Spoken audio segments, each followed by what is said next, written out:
What's going on, everybody? Doc from Average Gamer Guys, back yet again, back with another Blitz deck guide. Today we're talking Arbiter, specific to our 1v1s.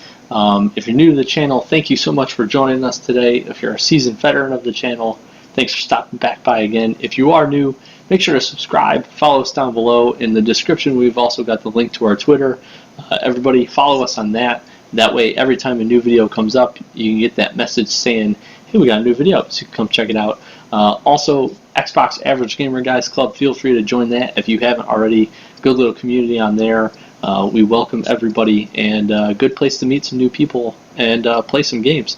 So we'll jump into this today. We're talking Arbiter, very specific to 1v1. If you've been around the channel or if you've kind of perused it a little bit, or if you're looking for other deck guides, we do have other Jerome and Arbiter deck guides up. Sloth did a few of those pretty quickly after the release of this most recent DLC, and so another good option. For those of you who've been around a little while, you know that for the 1v1 deck guides, I'm pretty specific on what I'm looking for. I've got a very specific strategy. I won't necessarily say a specific play style, but I try to keep to the same formula, and I think there's some critical keys in order to be successful at once. You gotta win the energy war. You got to try to win the initial fight for the points as well as with the armies, and that's probably more important than the initial fight for the points.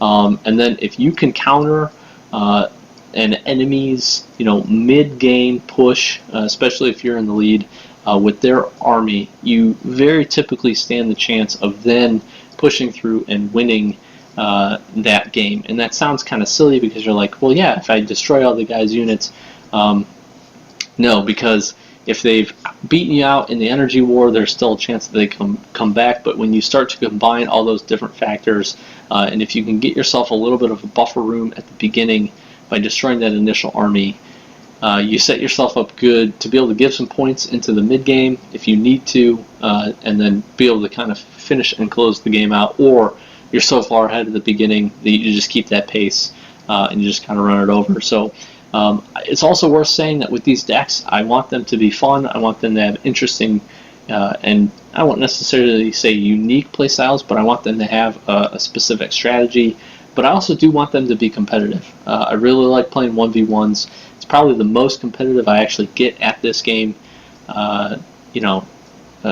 across the different game modes. So I want to make that clear just up front. I think you really can use any of the 1v1 deck guides that I've had put up and be successful with them, especially if you are trying to make it up those ranks in 1v1s and in Blitz. So with all that rambling out of the way, some few points that I wanted to make right as we got started here. Let's show you this deck. So Arbiter, I'm a big fan of. I really like him. I think he sets up pretty good. And let's take a look at the deck stats. Now, Vicious Blade, I've actually gone back and forth. I really wholeheartedly do believe that you can use either of the two starting armies. There are some definite benefits to using Vicious Blade with the Arbiter himself, but there are also some really good capabilities for using the alternate starting army, which is the Elite Assault. And you can see down there at the bottom that you're getting 2 of the Elite Enforcers, you're getting 1 Elite Ranger, actually those might be, I think those are Assault Elites, excuse me, and then you're obviously getting your Phantom. That starting army right there is very solid. The fact that you can throw all 3 of those units into that Phantom and move it around makes it very tough, and that is an extremely powerful unit at the beginning of a game, especially fully loaded. The only reason I have stayed away a little bit from Elite Assault is the fact that if you do throw all those units in there, it's a little bit harder for you to manage to move and grab points, fight that first fight, and grab energy at the same time. You could put 2 of them in there, but I really do think if you're going to start it out, you need to load the Phantom down. And then if they do have any kind of anti-air, you face a little bit of a difficult situation there because you don't really have anything good unless you can get a hunter in your starting, opening hand to throw in there instead. And then it makes your energy collection at the beginning of the game a little bit tougher, although not necessarily super hard. a lot of times you'll have a chopper or elite enforcers or locust or something that you can bring in early. So very much shooter's choice on the starting army. But going back to deck stats, those of you who know me, especially in 1v1s, I think you need to have a lower base pretty much across the board, but especially for the first 7 to 8 cards that you're going to want to use. And then you just need to have a really good, powerful top end without being too much invested into the energy cost for a single unit. And I think we have that here because we are generally pretty much very low across the board for this whole deck. So chopper, not much needed to say here, grabs energy for you, good to go. Elite enforcers, the hunters, the grunt mob, really all focus, those 3 cards really all focus around this one specifically, which is the Phantom. We have a unit comparison video that's up a couple days ago. Go check that out. I've got a great spreadsheet that breaks down all of the different stats for health, damage, and all that kind of stuff. This unit alone, not the best. Decent flying unit, does okay damage, really actually not very good damage at all.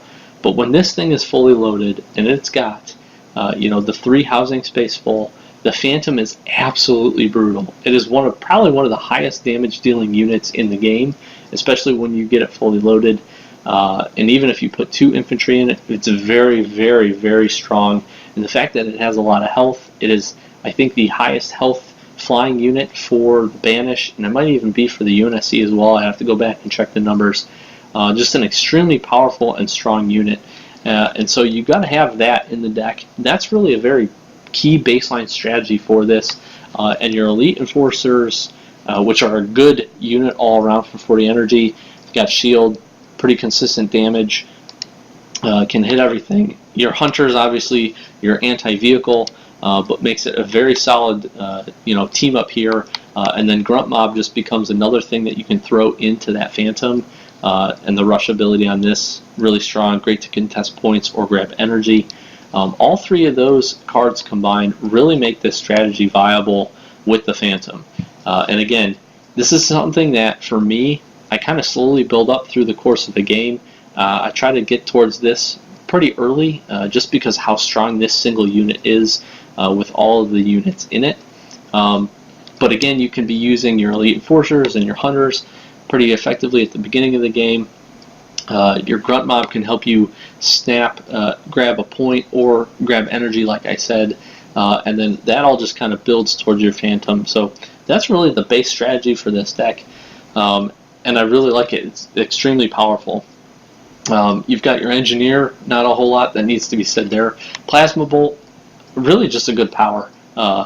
Pretty consistent damage, comes in lightning quick, very small AoE, so you got to be very careful about how you use this. But great for taking out small groups of infantry, great for dealing and kind of softening up some targets, and at 70 energy, you really can't go wrong using it. We've got the Bloodfuel Locust, which has, again, always been a very, very solid card, and one of the stronger units in the game.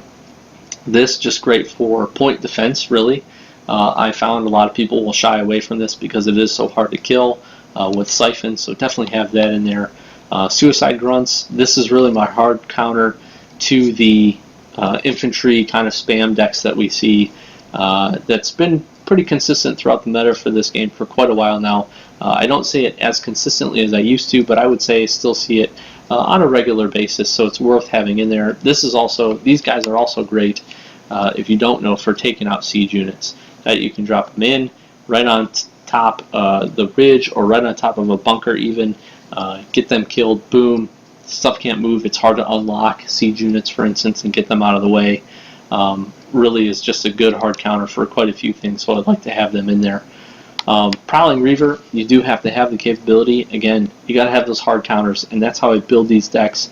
I always want to have the capability within a few cycles or a couple different options for taking out specific types of units that might be giving me trouble. The Prowling Reaver, really nothing needs to be said there. Probably the best capability to take down air within the game across both sides, and the Cloak and Detect is very solid, so good to have that in there. Wraith, just a good strong unit. Something that, again, I don't call these in as much. I talked about the Scorpion in the Jerome build. Don't call them in as much as I probably should. However, good solid unit, capability to deal damage to everything. Shield, just a good unit to bring in and kind of round your deck out, and kind of your top end. But your top end here, 100% is the Arbiter. The rush and the shield ability, and the fact that he can rage up and attack air is just super good. Now post the balance, again, I don't have 100% specifics on the facts, but he does feel a little bit more squishy than he used to. He's a very high damage, quick attacker, especially raged up. Great damage, but kind of squishy, like I said. He can, in a mob, have a pretty significant disadvantage. So he is best used, especially early in the beginning of the game, which is why I like to use him as the starting army. There's really I don't think there's a single starting army that I wouldn't feel comfortable with him fighting against and dealing out quite a bit of damage, to be honest, and probably winning that fight more often than not. His movement speed is also extremely beneficial. He can get around the map very quickly, makes it very easy to throw him, especially since you start with him if that is your starting army. Makes him very easy to throw and kind of grab points, especially when people start to branch out and send 1 or 2 units to a point. And I like to do that because they're either going to have to invest more energy for that point, and they might not still even be able to beat the Arbiter, or they're going to lose those units, lose that point, and then he's really locking that point down for you for quite a while, which allows you to kind of build up on multiple points at the same time. So just great, and you do need, again, you can see I've got really almost nothing over 100 energy, and quite a few cards, 5 cards under 70 energy, and kind of slowly creeping up. 80 seems to be about the average, 70 to 80 here for the deck, but very consistent, and you get towards the end of the matches with this deck in particular where you can really just make great rounded out armies. So you've got your Phantom, you'll be able to load it very quickly. You'll have a Locust down, you'll have a Reaver down, and an Engineer, and that's extremely hard to deal with, especially when you've got 100 Elite Enforcers, or maybe 2 Elite Enforcers and 100 inside that Phantom. You just have a well-rounded army, and that can be extremely tough to take out. You've got your Plasma Bolt in your back pocket to be able to deal with, again, soften up targets or small groups of targets, because it does do a pretty good amount of damage. So that's really how the deck sets up. I feel like I kind of blew through that one, but hopefully you found it helpful, and hopefully you kind of get the general gist for the strategy. I have had success with this. If we go look in the cards, honestly, there's not a whole lot that I would look to change. If you're not a fan of the Wraith, I could understand putting in Ironclad Wraith. I could also understand throwing in the Blisterback, although for me, I don't like to have to try to manage a Blisterback while also trying to move units around.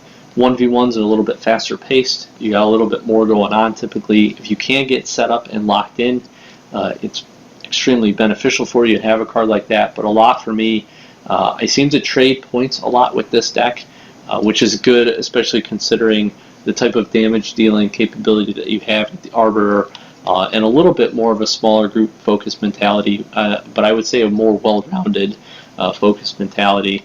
And again here, not a whole lot else that I would put in here. If you're not an Elite Enforcer fan, you can definitely go Elite or Assault Rangers. I would probably go the Assault Elites, to be honest, although Prowling Grunts, solid too. You can go a little bit more on the Cloak side. You have the capability to do that. But overall, this deck sets up. I've had success with it. I would love to hear your feedback. If you do use it, if you kind of use that strategy and you jump into some 1v1s, let me know how it goes for you. Let me know if something's not working. Let me know if you do take it and you tweak it a little bit, or let me know completely if you have a totally different deck. I'd love to hear that. Love to hear and love for you guys to share your different deck ideas with the community, so we can all learn and have some pretty cool discussions, which we've had in the past. So I've been Doc with Average Gamer, guys. As always, thank you so very much for watching. We really do appreciate all the support for these videos, for the channel, and thanks for spending a few minutes of your day hanging out with me. Hopefully you have some success in 1v1s with this one. We got more stuff coming the rest of this week, so stay tuned. Appreciate it, and we'll catch you in the next one.